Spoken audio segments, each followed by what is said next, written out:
This episode of The Reality Check is brought to you by HelloFresh. Forget takeout. HelloFresh delivers all the ingredients for delicious, healthy meals anyone can prepare at home in less than 30 minutes. And HelloFresh is giving our Canadian checkers 50% off their first order. Go to hellofresh.ca and use promo code REALITY50 to get 50% off your first order. That's hellofresh.ca, promo code REALITY50. This is your reality check.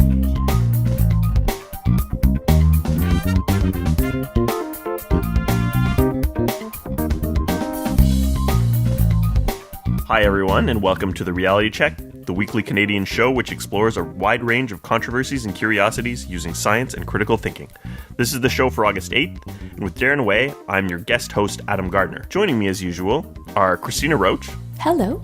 Producer Pat. Hi, everybody. And we have a special returning panelist, Elan Dubrofsky. Hello. Woo! Welcome back to the show, Elan. Glad to be here. As usual, we have three interesting segments for you. Pat will be challenging us all to another installment of everyone's favorite, mostly guessing game, Name That.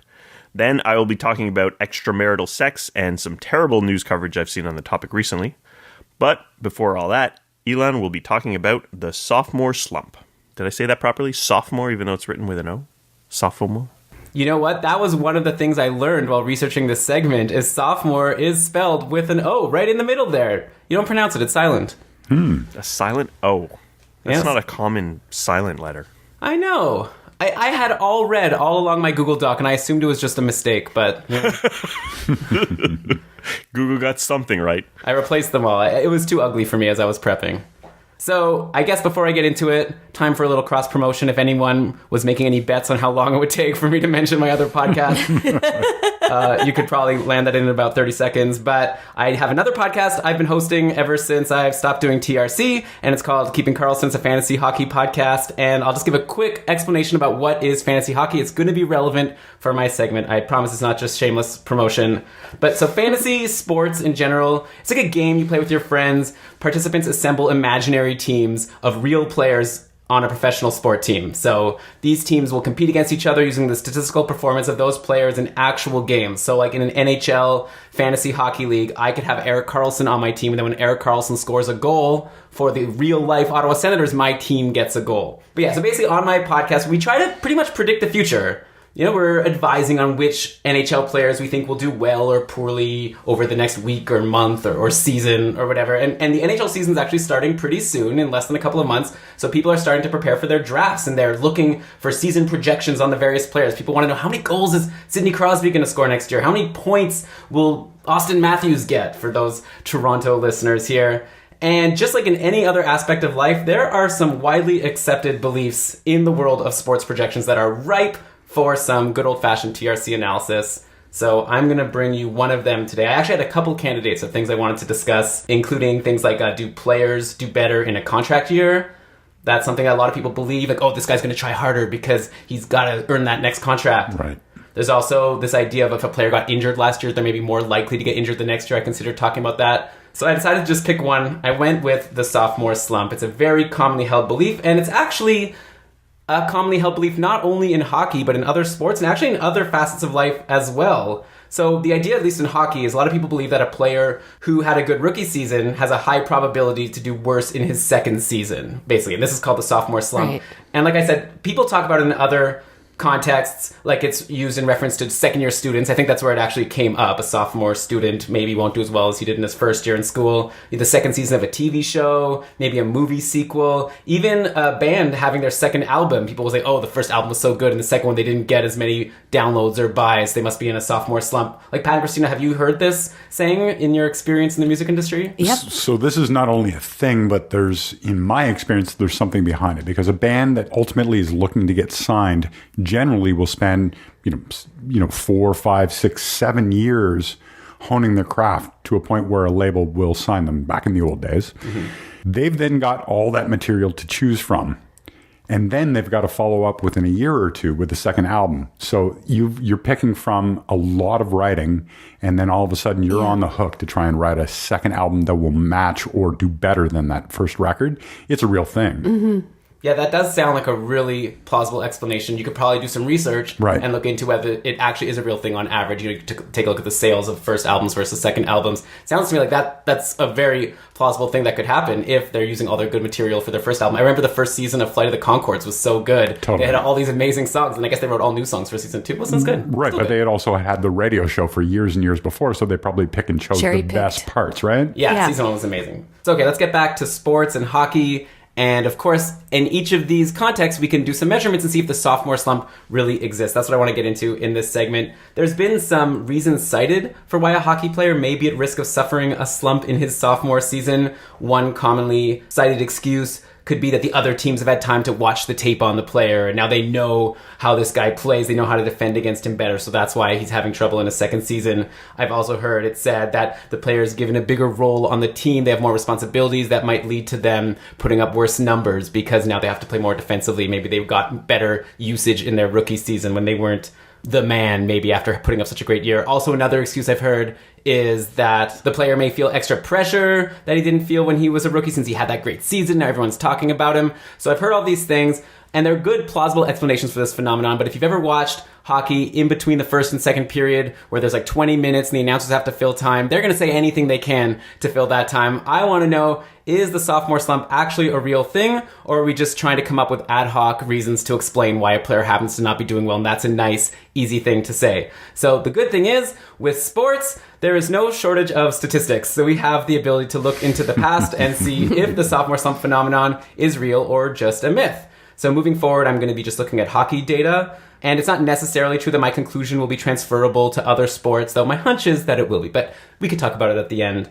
Let's start by looking at a 2012 article from thehockeywriters.com called Is the Sophomore Slump Real? And I like to do this on TRC. You look first at the site that doesn't really do such great research, and we can make fun of it for a little bit before we get to the good stuff. The Yahoo Answers of yeah, exactly. Sites. Yeah. Sorry, the Hockey Writers. I don't mean to compare you to the Yahoo Answers, but they looked at basically the past 6 Rookie of the Year winners at the time of the article, and they compared their rookies and sophomore seasons.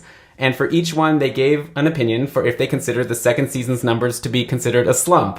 So for Alexander Ovechkin, who had 106 points in his first season and 92 in his second season, they wrote, technically, Ovechkin's numbers dipped during his second year in the NHL, but it would be a crime to call scoring 46 goals and 92 points a slump, though. So they classified this as not a slump.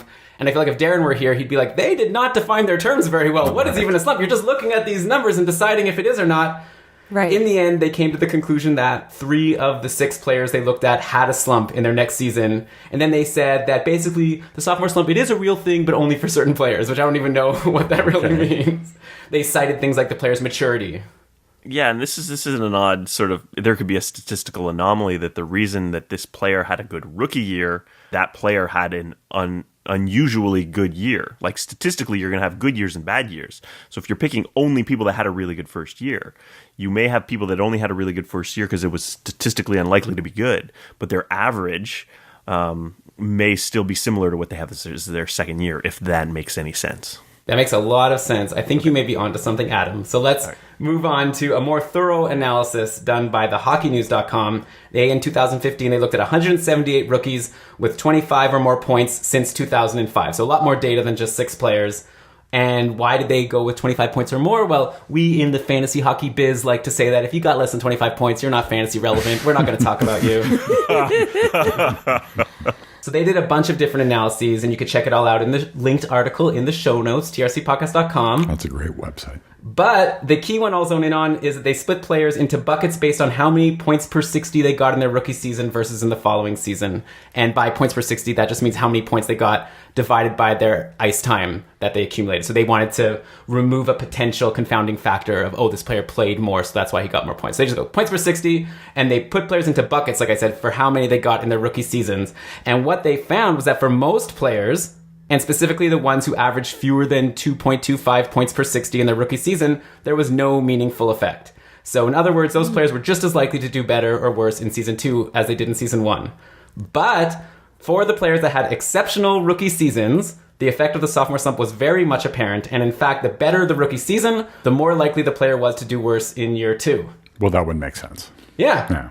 So I think you guys, what Adam said is kind of making sense. And yeah, they basically found the sophomore slump is real, but only for the really good players.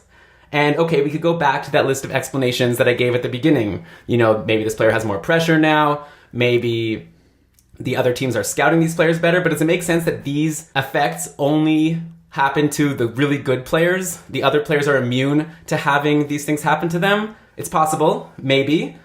Or another explanation, and this is what the Hockey News suggested, and also what Adam suggested, they said that maybe this is just regression to the mean.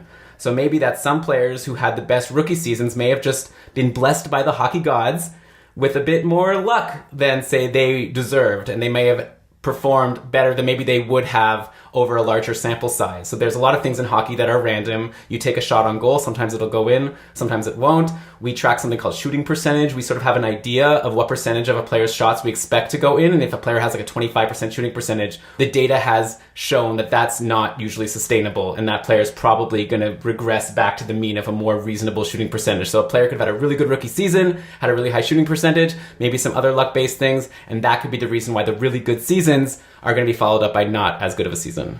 So I think we could stop here with what I think would be a pretty satisfying conclusion. We could say, yeah, the sophomore slump exists, but only for really good rookie seasons and for likely a more boring reason than what those analysts are positing when filling time between periods on Hockey Night in Canada. But I'm going to go a step further now and say that I think not only is the word slump dishonest, but perhaps the word sophomore is also dishonest.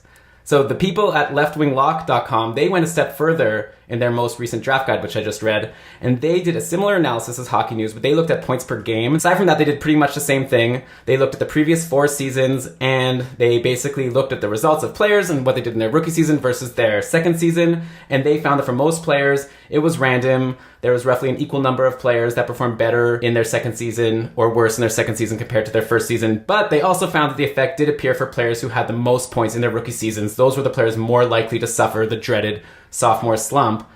But then, and I love this by the way, they took one step further and asked the question, if the sophomore slump really exists, then the phenomenon should be unique only to sophomores, right? We should check to see if this actually is also something happening with other players. So what they did then is they plotted the last 4 seasons of data for all players in the league and then compared season N with season N plus 1. What they found was that for most players, it was pretty much a coin flip of if they were going to do better or worse in season N plus 1 versus season N. But the players who did especially well in season N were much more likely to do worse in season N plus 1. So to me, this blows the whole sophomore slump theory out of the water. Left Wing Lock concluded that there's no such thing as a sophomore slump in hockey, and this is what they said. Here's a quote. If you believe in a sophomore slump, then the junior slump and senior slump and X-season slump must also exist, because apparently 80% of the players in the NHL that perform well in one season tend to perform worse in the following season. So this is not a slump at all. Instead, it's simple regression to the mean, and it affects all NHL players in every season.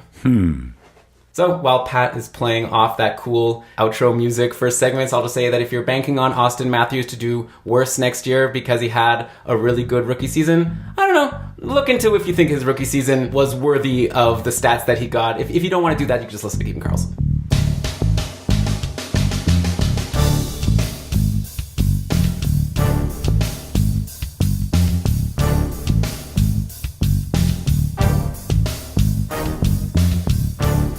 Now, we here at TRC have been playing Name That for some time, but Elan, you have not participated in a while, so here's your chance to get back at us and beat us. Well, basically, I'm thinking that how I do in this game is going to affect whether or not I share this episode with my friends. Right. All right, well, here we go with another edition of everyone's favorite mostly guessing game, Name That. Today we play Name That, the Darren Edition. What? What does that mean, sir? These are all questions that Darren would totally get correct if he were on the show today. We have 5 questions with a tiebreaker if required. As usual, I'll give you a piece of information and then ask you to name that from the choices provided. I've randomly selected the order and we'll stay in that order. Question number 1. When an employed person takes the Giving What We Can member pledge, what percentage of their income are they committing to charitable donations? Elan, name that. Is it 5%, 10%, 15%, or 20%? This is the kind of thing where not only if I get it wrong will I be dumb, but I'll also look like a jerk for thinking that people shouldn't give more money. So for that reason, I'm going to say 20%. Elan says D. Next is Adam. I have like an offhand memory of Darren saying like so and so gives this much percentage, blah blah blah. I think it might have been 20, so I'm gonna go with 20. But this is a fuzzy memory. Adam agrees with Elan, and lastly, Christina. I have some weird memory of Darren mentioning it. I'm going to go with 10%. Christina says B. Less than a tip. The first step to becoming a Giving What We Can member is to take the pledge, making a solemn commitment to give at least 10% of your income to organizations that you think can do the most good with it. Question number 2. Adam, name that. What country is moral philosopher Peter Singer from? A, Canada, B, the US, C, Australia, or D, New Zealand? I'm gonna say New Zealand because why not? Adam says D. Next is Christina. I think he has an accent. I'm going to say he's from Australia. Christina says C. Lastly, Elan. Okay, so I know for sure he has an accent. So I guess it is kind of a stereotype. Like, I guess a person from Canada or US could have an accent. But I'm going to go across the world. Australia, New Zealand. Let's go New Zealand. More unique. Damn it. I bet he thinks you have an accent. Elan agrees with Adam, and Christina is corrected. No! Shut up. Question number 3. Who's the little girl that lives next door to Calvin in the Calvin and Hobbes comics? Christina, name that. Is it A, Chrissy Bennett, B, Kathy Springer, C, Sally Weaver, or D, Susie Durkins? D. Christina says D. Next is Elan. D. Elan agrees, and lastly, Adam. Before you gave the options, I was thinking Susie. If Susie's in here, it's gonna be Susie. So I'm gonna go with D. She's such a Susie. And everyone is correct. All right. So Darren really likes Calvin and Hobbes? He does. Susie Durkins is Calvin's neighbor and the only major Calvin and Hobbes character to have both a given and family name. Question number 4. What phrase was used to describe time travel in Kurt Vonnegut's novel Slaughterhouse-Five? Elan, name that. Is it A, unstuck in time, B, going the distance, C, going back to the future, or D, coding the time? Well, of course I've read this book multiple times, but I don't know, my memory's a little foggy right now. I'll go with D, coding the time. Elan says D, and next is Adam. I read this book on Darren's and other people's suggestions. I did not care for it. I believe it is unstuck in time, but I don't even know. Adam says A, and lastly, Christina. C. Christina says C, and Adam is correct. The main character of Slaughterhouse-Five, Billy Pilgrim, becomes, quote, unstuck in time. Question number 5. Who introduced the modern form of the trolley problem thought experiment? Adam, name that. Was it A, Philippa Foot, B, Judith Thompson, C, Francis Cam, or D, Peter Unger? I've done so much reading on this trolley problem, and I still don't even know. So I'm going to go with D, something Unger. Peter Unger. Next is Christina. I was going to randomly say D, so I'll stick with D. And lastly, Elan. It would have been funny if you put Darren McKee as one of the options there. Let's go D. I think I've heard that name said on the podcast before. So everyone says D, and I think it's probably the most familiar name, but it is incorrect. The modern form of the problem was first introduced by Philippe Foot in 1967. So our final score is Christina with 3, Adam with 2, and Elan with 1. So we have a tiebreaker. Do you guys want to play just for kicks? No. He's sour now. So staying true to this being a guessing game, here's some fun.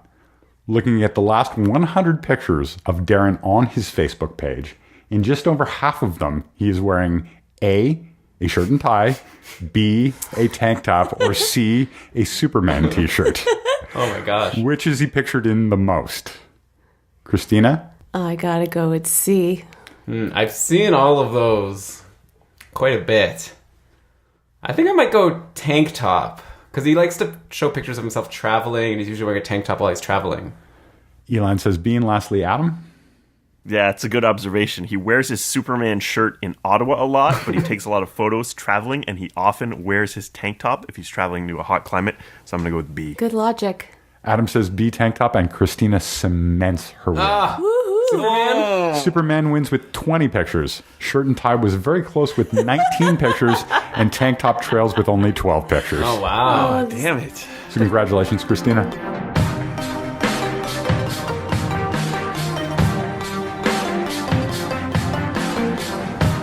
Over the past week, I saw 2 different news articles which made blatantly incorrect conclusions about data that angered me. They both happened to be about relationship infidelity, so I decided to make a segment of them. First, I saw an article on the New York Post titled "Why Millennials Cheat Less Than Their Parents," written by Jennifer Wright. Nothing like a clickbait title about millennials. This one is seemingly positive, as are many other articles by this particular author. I'm going to describe the conclusion here, and I want to see if any of you see potential problems with this data. The takeaway of the article was pretty straightforward. Young people cheat less than older people. More specifically, the over 55 crowd was much more likely to cheat, with 20% of the over 55 crowd saying they cheated compared to only 14% for under 55. Millennials, or those born between 1981 and 1997, had the lowest rates of extramarital sex at 12%. Gen X, here defined as being born between 1964 and 1981, reported 17% rates of infidelity. The author then proceeds to make a bunch of assumptions about reasons for which this may be true. Thoughts from the panel before I go on? Lots of them. You've lived more life. Well, how many people are married? I mean, our son's a millennial. Yeah. 96. So, yeah, he's nowhere near being in a marital situation. Never mind an extramarital situation. Right. Yeah. Yep. Well, this was just if people had ever cheated on their wife or husband at some point in their life. Married people having sex outside of the marriage. Right. Yeah, well, and they're asking millennials, who most of them aren't married. Exactly. So Right. this was the main concern that I had as well.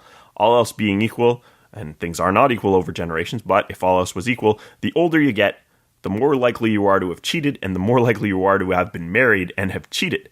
Saying that the youngest demographic is the least likely to have had an extramarital affair can indicate one of two things. They haven't cheated yet, or they haven't been married as long, both as a result of being younger, and young people these days marrying later. Cancer rates, for example, increase with age, which is only partially related to how long you've been alive. But we can imagine a number of also things like number of times you've been driving a car which has had an accident. So this is going to be more likely for older people, perhaps being less likely only for people old enough not to have driven cars. But young people having had less accidents doesn't mean they're safer drivers. Quite the opposite is generally true. The New York Post article then goes on to give supposed reasons for this difference, which are really nonsense. They say apps like Tinder make hooking up so easy that maybe millennials get it out of their system early. And then they say with older people now starting to be on Facebook, maybe they're tempted to cheat. But of course, younger people use social media a lot more, so this commentary just doesn't make any sense. You could spin it any way you want. So while this article gave some numbers, it didn't give a great level of detail as to the methodology, how those numbers were gotten. And based only on what was given, this obvious interpretation of the data seemed like it should have been plainly evident to the author, but I wanted to see the study itself to get at the root of the problem. When I began searching for the study, I found many articles referring to, and I quote, a surprising trend in extramarital sex in America from sites like Science Daily, Newsweek, and The Independent. Most of these don't really talk about millennials, but rather just focus on the over-under 55 number when older people are so much more likely to cheat. The study in question is referenced by a blog post, America's Generation Gap in Extramarital Sex, from the Institute for Family Studies. The Institute for Family Studies is, and I'm quoting directly from their website, dedicated to strengthening marriage and family life and advancing the well-being of children through research and public education. The group seems to mostly talk about how not having married parents is bad for children, and they do research to back up those assumptions. I don't agree with that premise, but that's a bit out of scope for this segment. The piece was written by Nicholas H. Wolfinger, a professor of family and consumer studies and adjunct professor of sociology at the University of Utah. This blog post/study doesn't use the term millennial at all. That particular spin seems to have been added by the New York Post's Jennifer Wright. It was also a term that I didn't see referenced in a lot of the other articles about this. There is some data in here which jives with what the New York Post and other articles were reporting. It deals with answers to the question, have you ever had sex with someone other than your husband or wife while you were married? There is actually an attempt to trend infidelity over time, showing rates of extramarital sex by age group from 1990 to 2016. Great. The problem? It only includes two groups here, 18 to 55 and 55 plus. So yes, there is a steady increase in cheating from the 55 plus group. And this makes sense as people in that age range in 1990 are people who were born prior to 1935, while as late as 2016, there are anyone born before 1961. I think views on sexuality changed quite a bit between 1935 and 1961. Further, there is a drop in the number of extramarital affairs in the 18 to 55 year range around 2003-2004, where it goes from around 17 to 18% in the 90s to around 14% in the last 5 years. But what does this mean? The 18 to 55 year range is massive. In 1990, this spanned those born from 1935 to 1972. And more recently in 2016, it's anyone born from 1961 to 1998. What can we infer about these demographics? Very little, as so many huge societal shifts in attitudes about sex and marriage, including the age and rates of marriage, occurred during this half century. There may be something interesting going on here, but it needs to be broken down a lot more than this. The main data point that young people are now cheating less and old people are now cheating more is the crux of a lot of pieces on this study. But let's get back to the data the New York Post spoke of. Another point the article makes is that extramarital sex peaks in the 50 to 70-year-old range. Graphs show a gradual increase from lower age groups, 18 to 29, that being millennials, until the 60 to 69 group, and then a decline for people over the age of 70. As I mentioned, we should expect that older people will cheat more because they've been alive and married longer. Is it odd that anyone over 70 is unlikely to cheat? Now, this is people that are born in the 1930s and earlier. So these people came of age in the 40s, 50s, and earlier than that. So we could probably find some compelling reasons for which people in this generation aren't cheating as much. But again, that has nothing to do with young people these days who have simply not lived as long. The article by the Institute for Family Studies references the 60s and the generation of hippies and free love, and indeed, this may have some bearing, but we would need better data to be able to compare infidelity in the 60s and 70s to infidelity of millennials today while they're still young compared to people who are old now and what they were doing when they were young. Also, Adam, when you said the question that they asked in the study was, have you had sex with someone that wasn't your husband or wife? That's not necessarily infidelity, right? Like, did they get into that? Like, what if it's an open marriage or something like that? So it's something that the blog post talked about how in the 70s there was swinging, and they talked about polyamory and started trending the word polyamory in books throughout time and stuff like that. But we just don't have enough data to be able to draw conclusions like that. Were there a ton of people in the 70s that were having open marriages and then now they don't? I don't think that's likely to be true, and that there wasn't a lot of data to support that idea. These were just like, here's some ideas as to why I think that old people are cheating way more. And not old people are cheating way more because they've been alive longer and they've been married longer and they've had more time to cheat. Like, that's just basic. And we won't know if millennials are more likely to cheat until 40 years from now when they're all that much older, right? You can't just compare that data. This is a study with very limited value and a terrible write-up by the New York Post that tries for a clickbait headline by completely missing an obvious problem, and it probably got a lot of those clicks too. But I wanted to briefly touch on another article that I saw this week, and this one had the headline, "If your wife has this job, she's much more likely to cheat on you." Click. This article for The Independent was written by a Greg Evans. Illicit Encounters, a dating site for married people, evaluated data on its 10,000 profiles in the UK, looking for common themes. 20% of the women on the site listed their occupation as housewife. This is a term that is used in the UK to describe what in other countries might be described as a stay-at-home mom or something else. And then it gives a bunch of reasons for which this might be the case, and for which housewives may be more likely to cheat. Let's ignore for a moment that the data is likely biased. There may be certain groups more likely to use this site than others, cheating aside. But my concern is a lot more basic than this. So it's 20% of the site. But how does that compare to the public, or in this case, the UK population, which makes up the users of the site? While the US has a whopping 31% of women who are stay-at-home mothers or housewives, in the UK this number drops to roughly 10%. Some cities have higher rates, however, with the highest being Tantridge, where 64% of women are housewives. But what does this mean? Well, if the data is a true random sample, which it is not, it would mean that a housewife in the UK is twice as likely to cheat as another person. But this doesn't mean that it is the most likely profession to cheat. For example, and this is only an example, if sword eaters all cheated and were all signed up on the website Illicit Encounters, but there were only 3 of them in the UK, then they would make up only 0.03% of the profiles.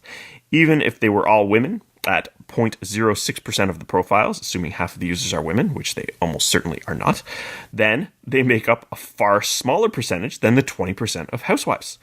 Conversely, if fire breathers made up 80% of employed people in the UK, but only half of them cheated and were signed up to Illicit Encounters, then they would make up 40%, which would be higher than the 20% housewives. You see how this can easily fall apart, and the percentage of the users doesn't really mean anything. Anomalies likely exist in the data, but instead of contrasting their data to that of the public at large, we get a meaningless stat telling us who makes up the largest percentage of their profiles, which is next to useless. So much to say. Millennials are not less likely to cheat, at least we can't determine that from the data analyzed by the Institute for Family Studies. Older people have been alive and been married longer, and so the chances that they've had extramarital sex is simply a reflection of that. Housewives are not more likely to cheat than any other job. The New York Post and The Independent, like so many in the media, enjoy clickbait titles and do little to consider the validity of their data. Adam, this is a perfect illustration of why it's great to take pause when you read a headline like that. Because all of us were like, wait a minute, how is that even possible? Immediately, we all started thinking that couldn't possibly be true. What's the data to support that? There's too many variables. Yet so many people just take things like that for granted, headlines like that for granted. So, and it's a counterintuitive headline too, which people like, which is what we like on the show. If there's an idea that is assumed to be true and it's not, that's great. That's a great segment. Let's go. And it makes for a great headline, but you've got to back it up with something. Hey guys, before we totally sign off here, I just wanted to chime in with something. The following is a TRC public service announcement via the American Astronomical Society. Now, for those in North America planning to take in the total solar eclipse on August 21st, a friendly reminder to please make sure you've got the right safety gear. If you look at the sun without certified safety equipment, serious and permanent eye damage can result. Now, having said that, the AAS, among others, are reporting that phony eclipse glasses are flooding the marketplace ahead of the solar eclipse. So buyers beware. The counterfeit equipment being sold falsely claims to meet the international standard for safe solar viewing, which is known as ISO 12312-2. The Astronomical Society has released updated guidelines for how to find out if your glasses are safe and where you can buy them. The Federal Trade Commission has also released a statement with safety guidelines for solar viewing glasses. So we will link to both in our show notes. How do you know that your eclipse glasses or handheld viewers are safe? You can't really check them yourself. It requires pretty high-tech lab equipment. But the AAS has done this legwork for you and identified a number of reputable suppliers. So please do your homework, check out those links, and have a safe total solar eclipse day. Bunch of savages out there. How do you live with yourself to make a buck and then you end up blinding a bunch of people? Yeah. That's Well, it's the reality is probably that most people aren't getting blinded, but they are getting some small amount of eye damage, Right. True. which could be quite bad. I remember when there was the Venus transit a few years ago.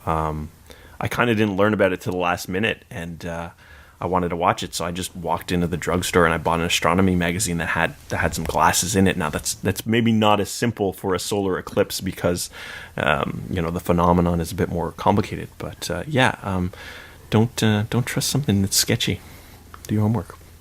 So thank you for tuning in, everyone, and Darren should be back next week for another show. Until next time, peace out, cuboids. Stay classy, not smartassy. Be skeptical, not susceptible. Thanks for being here, Elan. For show notes or to discuss this episode, visit our Facebook page and website at trcpodcast.com. For general inquiries or to send a topic or parody suggestion, email info@trcpodcast.com. Help support the show by leaving a review on iTunes and liking us on Facebook.